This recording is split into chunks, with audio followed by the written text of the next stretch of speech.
Hi, guys. If you have your Bibles with you, you can open up to Matthew chapter 7. And we're going to kind of jump around a little bit today, but we're going to start here in Matthew chapter 7.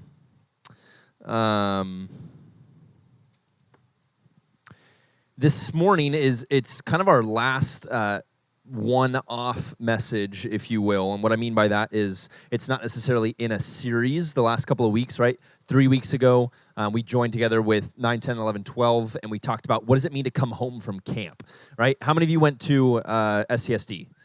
Right? And it seems, to me, honestly, if I'm being totally honest, that feels like an eternity ago. That feels like so long ago that happened, and yet we're really only like 3-ish weeks on the other side of campus. We got to talk about what does it mean to come home from camp well. For those of you that weren't at camp with us or maybe haven't been with us for the last couple of weeks, we've been talking about what does it look like to have this really big experience with God, which maybe you've had before at a different camp or at a different church or with your family or whatever it might be, but then come off of that on the other side. And the reality of life is not necessarily packed with these massive moment from massive moment to massive moment. Most of your life, 168 hours in a week, is lived in the mundane. And so in the midst of that mundane, how do you walk with Jesus well? Last week, Arnold, our 11-12 pastor, walked us through the importance of life groups.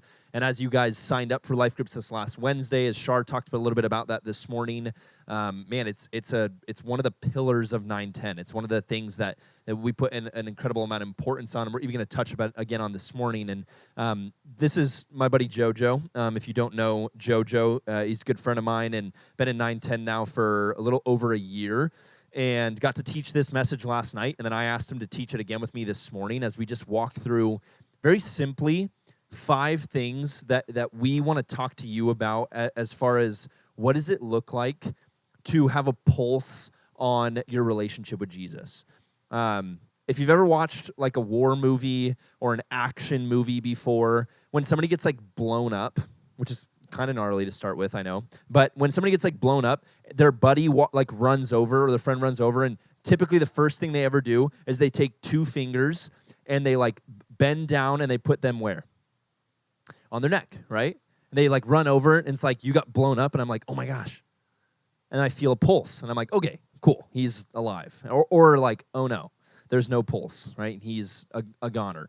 And this morning, really, that's what we want to talk about. How do you take 2 fingers, hypothetically speaking, and put them on the pulse of your relationship with Jesus?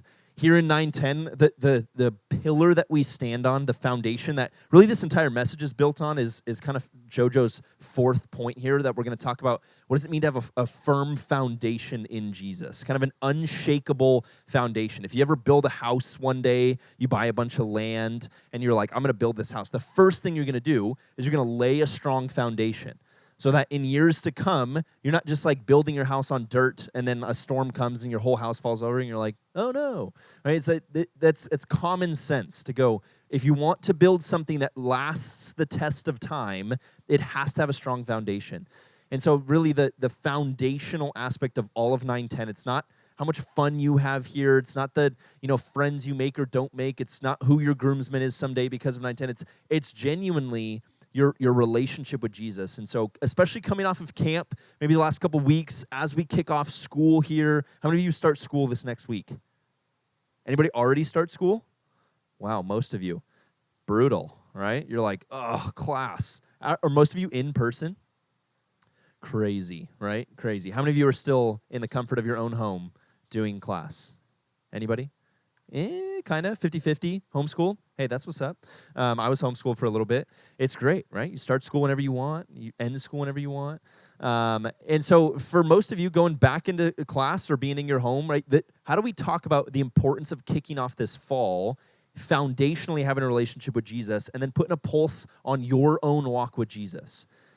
Right? How do you be aware of where you're at with Jesus? If you've ever tried to practice anything, be it a sport, skating, theater, a musical instrument, surfing, adventure, right? Whatever it is, basketball, soccer, football, lacrosse, water polo, any craft that you want to be good at, you're going to have a coach or somebody that walks you through, hey, here's the things that you need to practice. Here's the things you need to do over and over and over again. Right? One of my favorite words is the word long-suffering. Long-suffering. And it's kind of a weird word. Hey, most of us don't go like, what do you want to do this week? You're like, I just want to suffer for a long time. That's not what most of us sign up for. But if you really care about something, right? Again, a sport or an activity, most of the time you put up with a lot of suffering. Right? I love to surf. But most of the time you're in the water, you're not surfing. You're not like up on a board, like carving up a wave. Most of the time you're in the water, you're like drowning, right? You're like suffering, it's cold, and people are like, why do you like that? And you're like, because it's my passion. So when it comes to a relationship with Jesus, there are a lot of things that are long-suffering elements of it, but if this is the thing that determines your eternity, not just the next 80 years here on earth, but for 10,000, the next 10 million years into eternity, why would this not be the thing that we pay the most attention to? Why would these 5 things, it's not like exhaustive 5 things, but these are 5 things that Jojo and I got to chat about just to go, man, if we had to put a pulse on our relationship with Jesus, right? And please understand that. This isn't us standing up here going, okay, we have these perfect relationship with Jesus, model after us. No, this is us going, hey, if we were trying to put a pulse on our relationship with Jesus, our walk with him, what would be the 5 things that we would look at? And the first one of those things is fruit. Okay? In your life, Scripture uses this analogy a lot of having the fruit of your life. Right? So what does that mean? Read with me in Matthew chapter 7. It says this, Matthew chapter 7, verse 15. Watch out for false prophets. They come to you in sheep's clothing, but inwardly they are ferocious wolves. By their fruit you will recognize them. Do people pick grapes from thorn bushes or figs from thistles? Likewise, every good tree bears good fruit, but a bad tree bears bad fruit. A good tree cannot bear bad fruit, and a bad tree cannot bear good fruit. Every tree that does not bear good fruit is cut down and thrown into the fire. Thus, by their fruit you will recognize them. Okay, so first and foremost, if you want to put a pulse on your walk with Jesus, you can look at yourself in the mirror and ask the question, how's my fruit? How are the fruits of my life? Galatians chapter 5 gives a pretty exhaustive list of what that fruit should look like.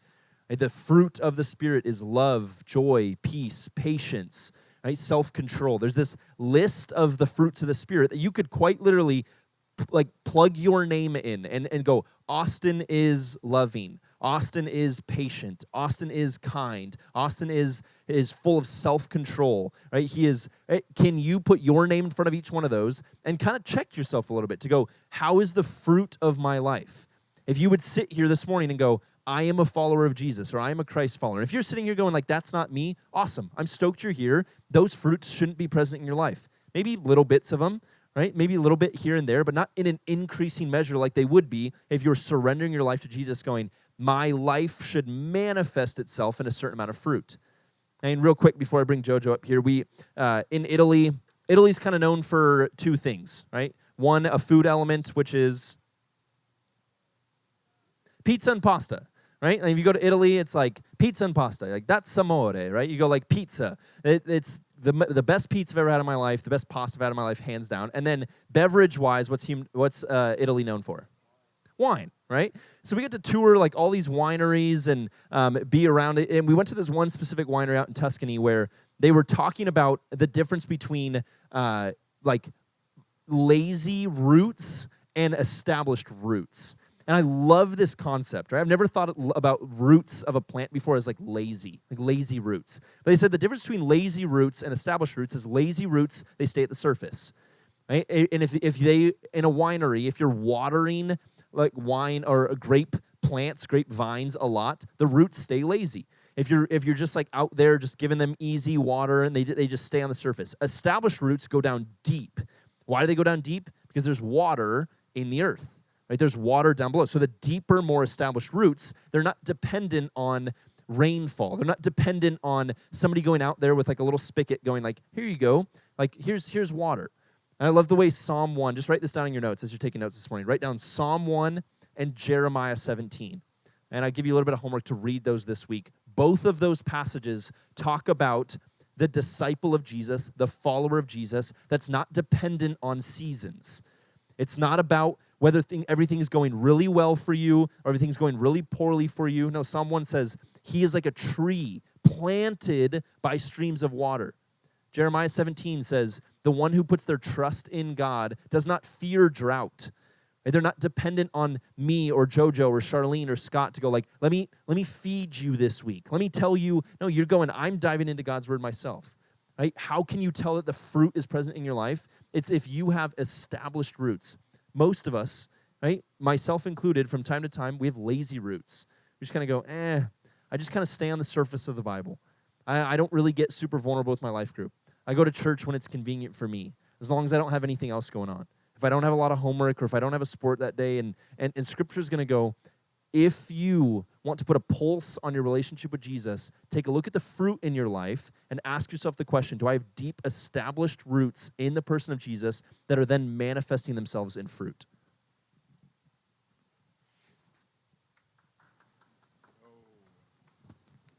What up, guys? Ugh, this is weird. Last night I did not teach with a mic because there was only 15 of us here.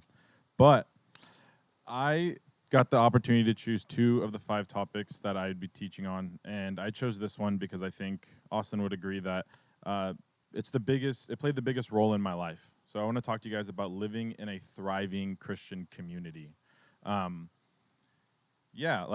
We are 3 weeks off of camp, and I would say that if you were at camp and you were in a life group, you are in a thriving Christian community. That community focused on God, having fun, guys that are pushing you to Christ, you're in the Word. That's like the supermodel version of a thriving Christian community. And as we come back home 3 weeks later, some of you guys started school.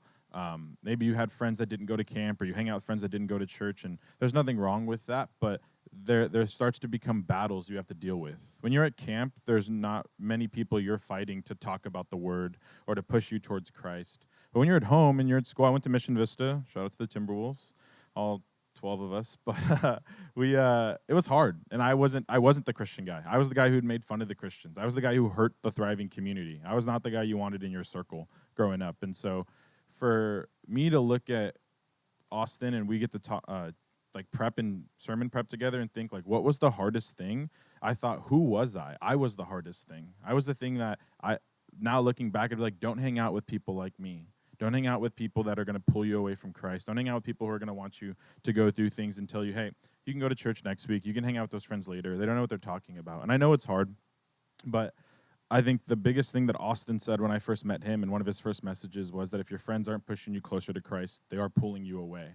And even for me, looking at some of my closest friends that are great people, and some of them would say they're Christian, and they do come to church, but you don't see the fruit in their life. Their lives aren't aligning up with that. And so putting thriving community in the middle of this, between fruits is our first point, thriving community is our second, and then our third point is going to be living a life marked by service, what Austin's going to talk about.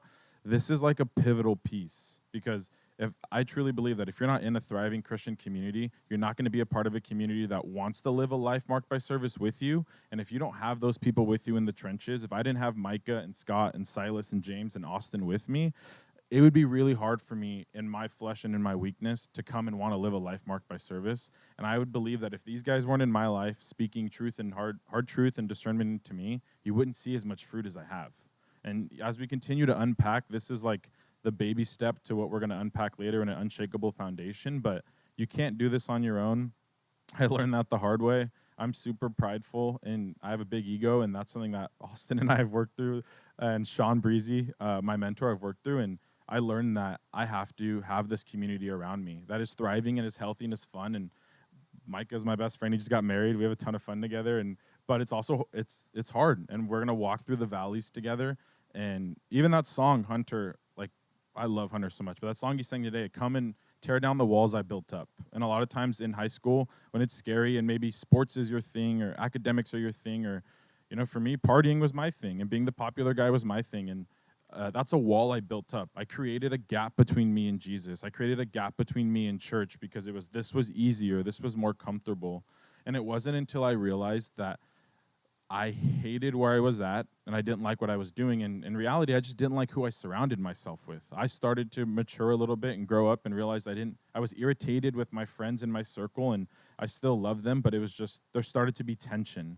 And it wasn't until I really prayed that prayer and asked God to come and tear down that wall, to come and to make a way for me to exit. And I told everyone that was here last night, that wasn't easy. It wasn't God, please, make me, break me, shake me, mold me, make me what you want me to be, tear down the walls. And then all of a sudden, like 30 people came and got baptized. Like all of a sudden, all my friends came to church. It was hard conversations. It was fights with my friends. It was judgment. It was sitting by myself. It was having to continually just lean on the word and lean on the few friends that chose to stay with me or really believed in what I was saying and really trusted me and loved me for who I was. But it wasn't an easy process. And now, on the better half of 4 years later, with a lot of trials and walking through a lot of valleys, I get to see the fruits of having solid Christian men in my life, of listening to hard truth and walking and living a life marked by service where I crave that and I enjoy that. And I couldn't imagine what a life looks like without it, but I lived a majority of my life without it, and I hated it on the back end. So if I could leave you with anything, I would say, be that person who, even in that moment, maybe it's hard to call your friend out or to say something, just stand firm and just be different and be like, hey, you know what? I love you so much, and I really hope you're safe, and I'm here for you, but I'm not going to go do that, or I don't want to talk about this, or I don't want to talk about that person that way. And even sometimes the best way to get someone's attention is to be silent and to not say and to not play a role in the gossip of high school, or to be the person at the party. Be the person to say, hey, I'm going to stay home, and I'm just hang out with my family, or I'm going to go skate with the boys, but I'm not going to go do that. I don't want to be a part of that. So.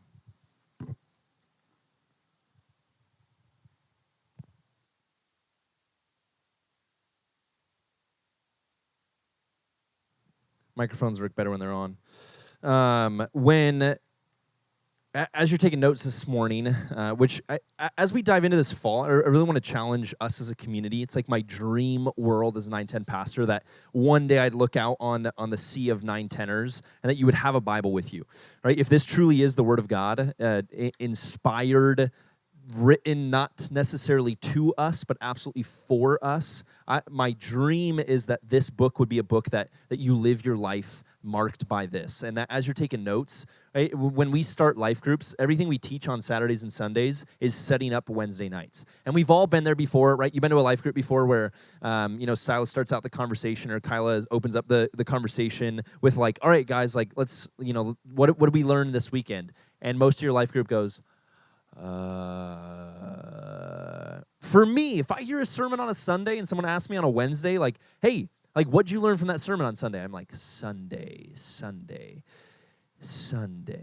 I have no clue. But for a lot of you, this is what you do, right? When Kyla asks you the question, hey, what'd you learn on Sunday in the sermon? Or as you watched it on YouTube because you weren't able to be there on Sunday, what'd you learn? A lot of you do this. You're like, Sunday, wait. Oh yeah, right? It just serves as such a helpful reminder. So as we're writing down these 5 things, as you take notes on, number 1, if I want to put a pulse on my relationship with Jesus, how am I doing with this? Number 1, I go, is my life marked by fruit? Cool. That's something I can walk through personally. I can ask questions surrounding that. Number 2, is my life marked by a community that's pushing me closer towards Jesus? And number 3, Jojo already mentioned it, but it's a life marked by service. And very simply, I want to give you 3 things that when your life is not marked by service, this is typically where you fall, or where I fall. And then when your life is marked by service, these are the 3 things that disrupt what's normal. How many of you been on an airplane before? Okay, pilot takes off. He's in control. He pulls back on that, and you're like, anybody get really scared during takeoff or landing? None of you? You're all just freaking awesome. With the flight's taking off, you're like, whatever. When's the movie start? Right? For some of us, right, takeoff is scary. That you got a couple 1,000-pound metal thing that's being projected into the sky, and you have a seat, and somebody else is in control. For whatever reason, that trips me out when I actually think about it. And so the pilot's taking off, he's in control, and then when he gets to 30,000 feet, he comes on the thing, and he's like, oh, ladies and gentlemen, we've now reached a cruising speed of 596,000 miles per hour, and you're like, cool, that's normal, right? And then he says, we're just cruising now, and he goes on what's called Autopilot, right? And he flips it on and goes on autopilot. And then for the rest of the time, I have a couple of friends that are commercial airline pilots, and they said it was really exciting for the first couple of months, and then it became incredibly boring. Right? Flying a commercial jet it's pretty cool. It's a cool job, but it's also a fairly mundane job. Right? Yesterday, my flight from Rome to Dallas was 12 hours. That's a lot of hours of just autopilot and then sitting next to a co-pilot that hopefully you like. Right? Imagine a co-pilot for 12 hours that you're like, this guy, seriously? Like, this is who I have to be on autopilot next to? And so for a lot of that's autopilot. And for most of our lives, we live a lot of our lives on autopilot. Right? We wake up in the morning and we just kind of do what we do. Right? A lot of the things that you do, you just do. When was the last time you intentionally thought through how you dried yourself off getting out of the shower? Probably not a lot of us think through that. Not a lot of you get out of the shower and are like, okay, shoulders first. Good. Right? Shimmy, shimmy, shimmy, shimmy. Right? And you're like, now shins. No, you like have your thing that you do, and you just do it. And you get out of the shower, you're like, right? And you're dry. And then you go on with your day. That's autopilot. Your body just does what you do. And left to autopilot, a life not marked by service is typically on autopilot these three things. Number one, right? I think highly of myself, or I just think of myself. Left to me on autopilot, I spend a lot of time thinking about me, right? Being self-conscious. It doesn't necessarily mean that you're deeply insecure, which a lot of us are, myself included, but it also means that I'm just conscious of self. I walk into most rooms and most situations conscious of me. I think about me, what I want, what I see, what other people think about me. Right? And whether you're like the prideful girl, prideful guy that throws their shoulders back and thinks you're like the cat's pajamas, or you're the deeply insecure person that goes like, you ask a lot of questions, you're very fearful in public settings, right? And that either one of those is a manifestation of an autopilot left to, I think about me a lot. Right? If I'm not careful, at 29 years old, I think about me a lot, left on autopilot. Number two, I look down on others. Right? And whether this manifests itself in like gossip, talking about others, right? The simplest thing in the world is to just talk about other people. Right? It's really easy to just look down on other people, to find somebody that agrees with you and just make fun of somebody. Or to, in a group of people with friends, just look at somebody else and be like, they're not like us. Right? And left on autopilot, that can be a topic of conversation. Or I can just, it might not manifest itself in gossip, but it might manifest itself in pride. I start thinking of myself as more valuable than other people. Right? And lastly, I think this one is a struggle for a lot of us, is left on autopilot, I can become apathetic. Right? So I think about myself a lot. I might talk about other people or look down on other people, and I become apathetic. Apathy becomes a mark of my life. That when I ask you what you care about, or how your life group went, or how the weekend sermon was, if your first response is like, it was fine. How was your weekend? It's okay. How was this last week? It's fine. How was practice? It's good. Right? These are the answers of apathy. Right? And a lot of us struggle with apathy.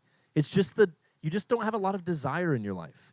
Right? For a lot of COVID, 18 months of just a lot of mundane, a lot of aiming at a moving target. Right when you felt like you understood what life looked like, everything changed.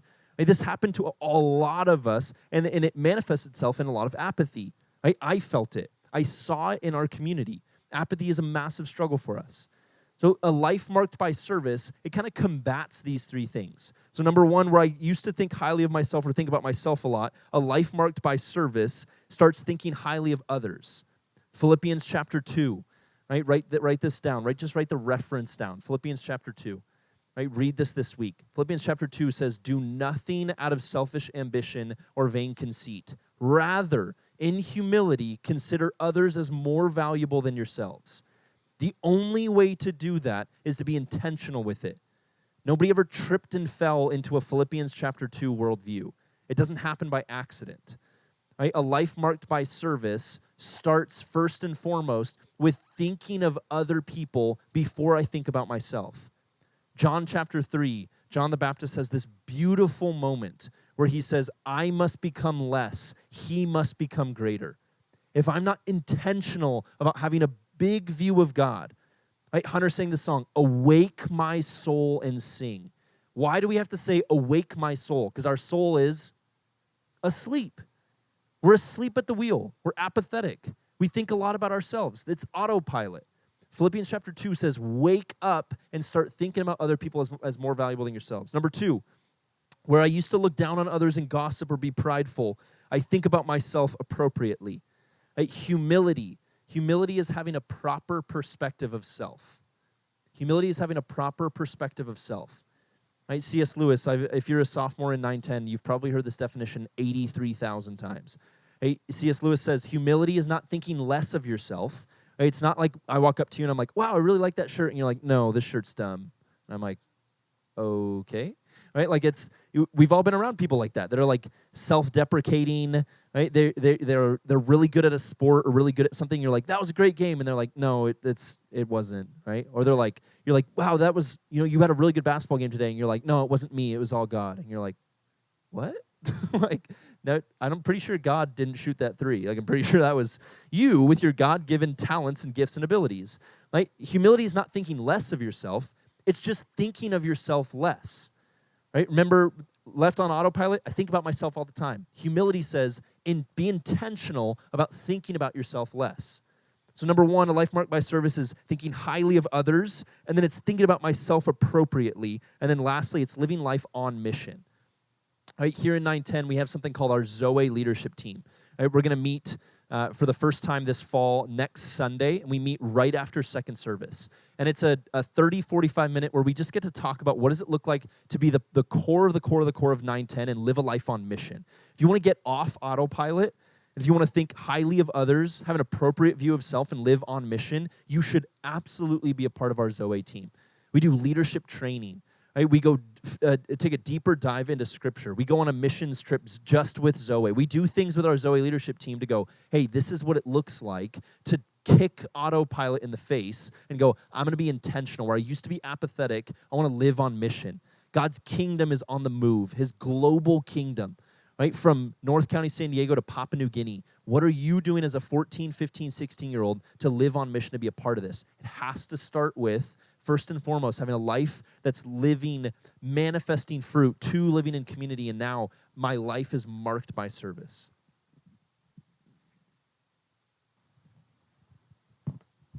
All right, so we're going to go right back into Matthew 7, but we're going to go down to, start at verse 24. So Matthew 7, same chapter, just go down to verse 24. And it says, therefore, anyone who hears these words of mine and puts them into practice is like a wise man who built his house on a rock. The rain comes down, the streams rose, and the winds blew and beat against that house, yet it did not fall, because it had its foundation on the rock. But everyone who hears these words of mine and does not put them into practice is like a foolish man who built his house on sand. The rain came down, the streams rose, and the winds blew and beat against that house, and it fell with a great crash. There are a lot of times in the Bible where I read it and I'm like, what the heck is this thing saying? Or I have to read it like a million times or text Scott or Austin and be like, this makes no sense. Help me please understand this. But that's pretty clear. And I'm sure you guys have heard this saying a million times, like, build your house on a rock, or you've heard the children's story, the 3 little pigs that built their house. Like, you guys have heard this story plenty of times. That's not a new concept, to build yourself on a firm foundation.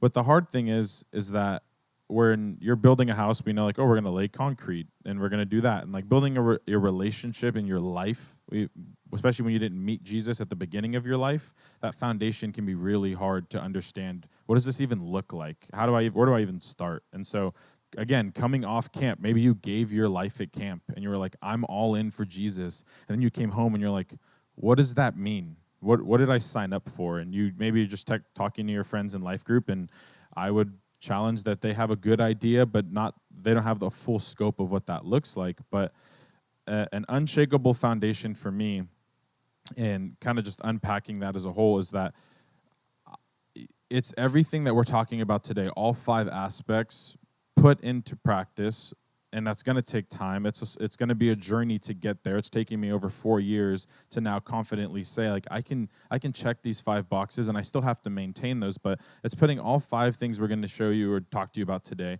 into your life in a healthy and manageable way, where they're the first 5 priorities. And so if these first things, all 5 things that we teach you today, are going to be in your life constantly, and at any moment, somebody, whether that be an Austin or Silas or even a close friend of yours, can look and say, hey man, like, I'm so proud of you. Like, I see these fruits in your life. I see your life being marked by service, and like, I see you with the Zoe meetings. I see you helping us out with Project 760.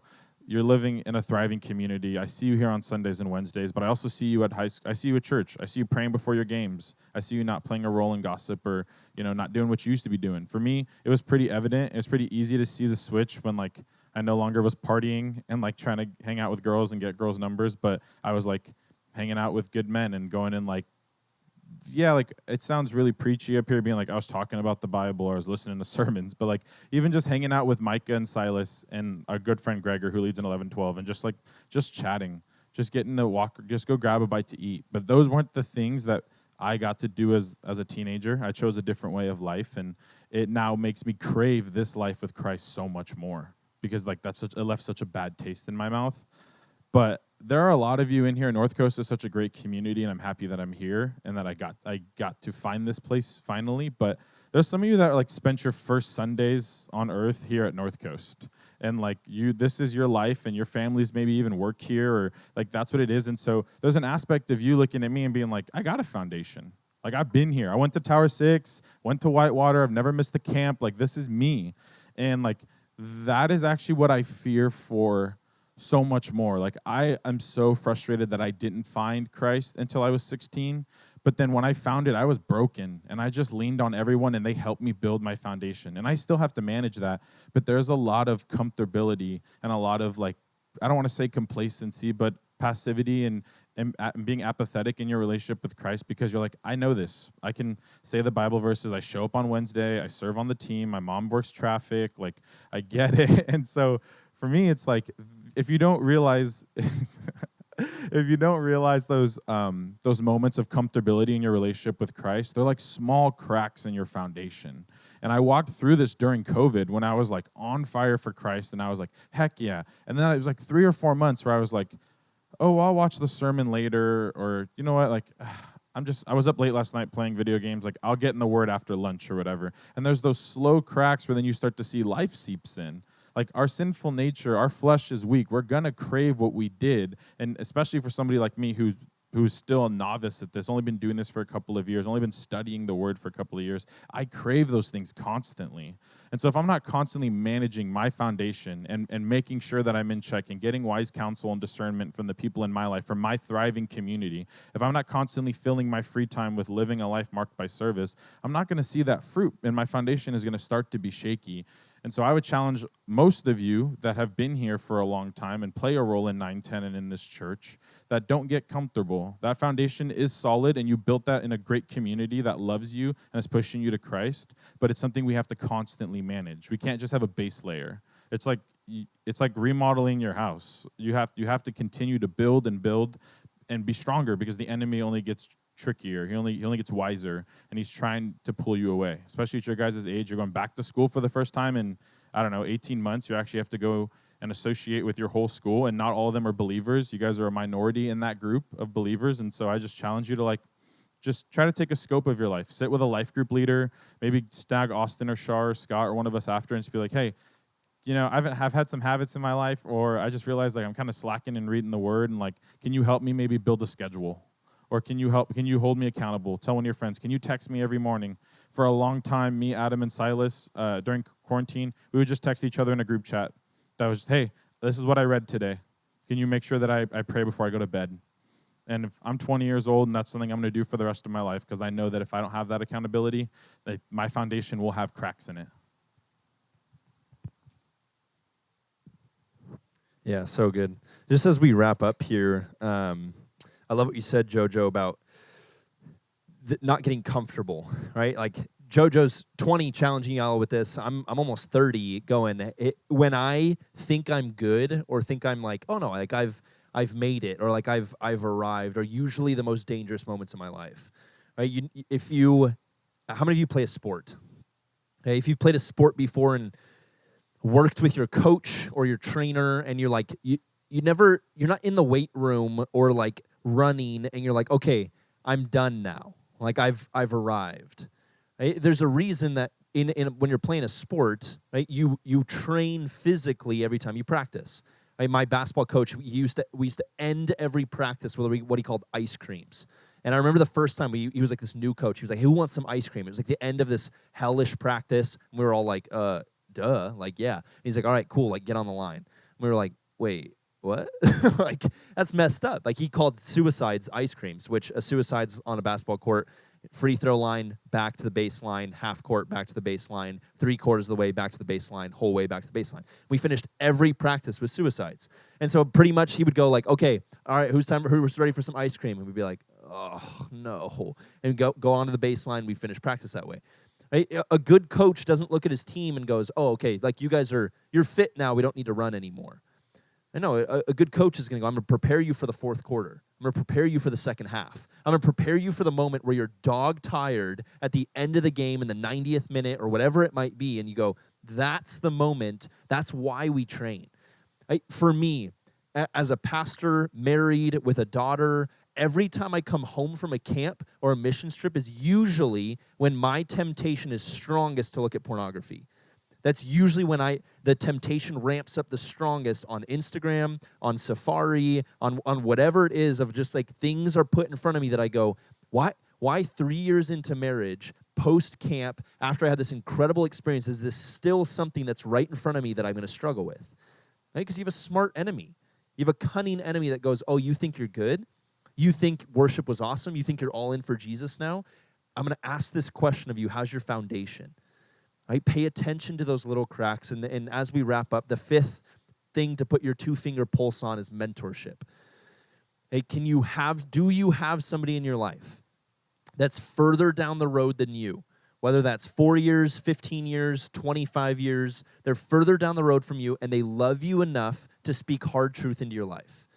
Hey, that's a mentor. A mentor is somebody that loves you enough to speak hard truth into your life. And that very well might be your life group leader. I kind of hope it's your life group leader, to be honest. As you walk through 910, do you have somebody in your life that when in the fruit section, in the community section, in the life marked by service section, do you have somebody in your life that you can bounce these things off of and go, hey, how's my fruit? What do you think?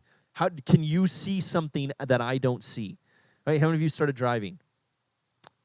Any of you getting your permit? How many of you have driven your parents' car in a parking lot before? Right? Or you're like out in the country and you're like, can I drive? Or you used to sit on your mom's lap or your dad's lap and like steer the steering wheel. Right? Did I tell you guys about Piper climbing on the steering wheel? We were in Montana driving, and Piper literally put all 4 limbs on my steering wheel. It was like hand, foot. She was like, her whole body rotating. I was like, this is great. And when you start driving, you have blind spots.